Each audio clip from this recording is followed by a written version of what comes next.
اعوذ باللہ من الشیطان الرجیم بسم اللہ الرحمن الرحیم نحمدہ ونصلی ونسلم علی رسولہ الکریم اما بعد۔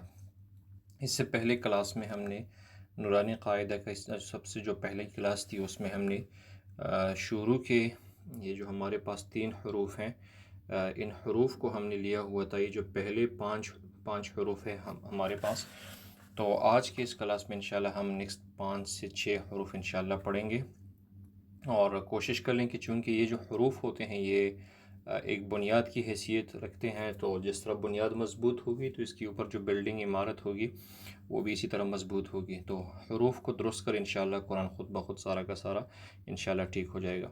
تو چلو شروع کر لیتے ہیں۔ ہمارے پاس آج کا جو حرف ہے، دوسرا والا جو حرف ہے ہمارے پاس، وہ ہے ہمارے پاس ہا۔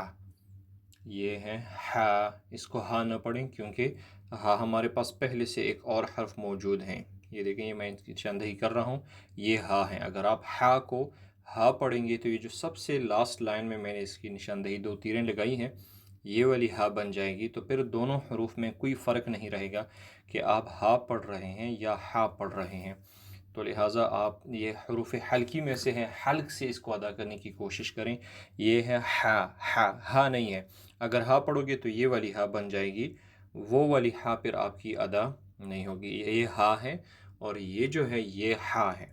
تو ہا کو ہا ہی پڑھنا ہے، ہا کو ہا نہیں پڑھنا ہے، اور ہا کو ہا نہیں پڑھنا ہے۔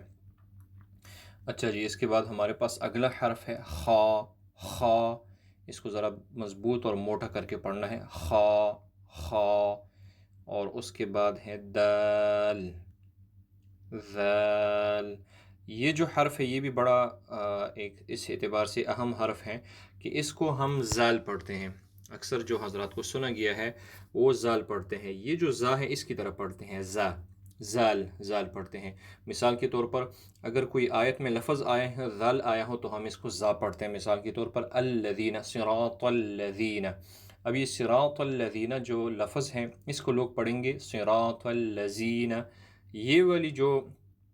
یہ جو زا ہے اس سے یہ والا بنائیں گے، یہ والا، حالانکہ یہ غلط ہے، یہ ٹھیک نہیں ہے۔ ذال کو ذال پڑھنا ہے۔ اس کا سب سے آسان، انتہائی آسان طریقہ یہ ہے کہ آپ کی جو زبان کی جو نوک ہے، اس نوک کو آپ نے ایسا کرنا ہے کہ زبان کی نوک کو اوپر اور جو سامنے والے اوپر نیچے 2 دانت ہیں، اس کے درمیان میں اس کو گیر لیں اور آرام سے ایک نرم سا حرف ادا کر لیں، ذال ذال ذال، اس طرح۔ اگلا حرف ہے ہمارے پاس را۔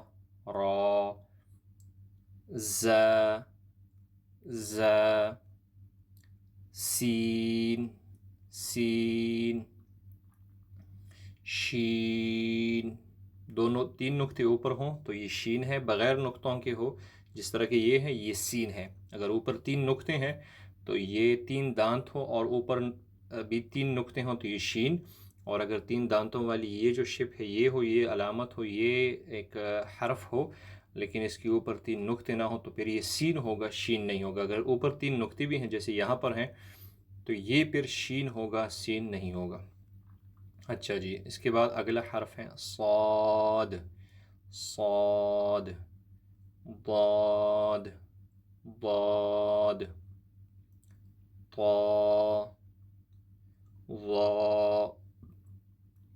اچھا، آج کے اس کلاس میں اس کو ذرا دیکھ لیں، کیونکہ قرآن کے مختلف فونٹ ہوتے ہیں، مختلف فونٹوں میں لکھا جاتا ہے۔ جیسے عثمانی رسم الخط میں لکھا جاتا ہے، مدینہ منورہ کے رسم الخط میں لکھا جاتا ہے، عرب کنٹری میں الگ فونٹ میں آپ کو قرآن ملے گا، اور یہ جو ہمارا عجم ایشیا کا علاقہ ہے اس میں الگ فونٹ میں ملے گا، مختلف فونٹ ہیں۔ تو یہ خیال رکھیں، کبھی را کا جو حرف ہے را، یہ کبھی اسی طرح ہوگا جیسے یہاں پر لکھا گیا ہے، یہ کبھی اس شپ میں ہوگا، یہ جو نشان بنا ہوا ہے را اور زا، اور کبھی کبھی اس طرح ہوں گے، بالکل جیسے یہ را ہے، را الف ہٹائیں تو یہ جیسے را نظر آ رہی ہے، اور یہاں پر زا آپ کو حضرات کو نظر آ رہی ہوگی، اوپر ایک نقطہ بھی ہے، اس سے الف ہٹائیں تو یہ جو علامت رہ جائے گی، کبھی اسی طرح لکھا جاتا ہے۔ تو اس کو ذہن میں رکھیں، یہ را 2 طرح لکھا جاتا ہے، را اور زا۔ کبھی اس طرح لکھا جائے گا جیسے یہ گرین کلر میں بڑا بڑا را لکھا ہوا ہے، اور کبھی اس کے اوپر جو چھوٹی سی را بنی ہوئی ہے الف کو ہٹا کر، کبھی اس طرح شپ میں لکھا جائے گا۔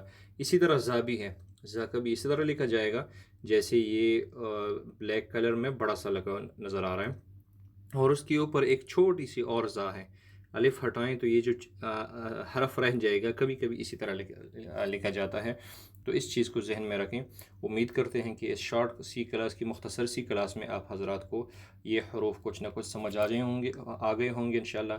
ملتے ہیں اگلی کلاس میں، تب تک السلام علیکم ورحمۃ اللہ وبرکاتہ۔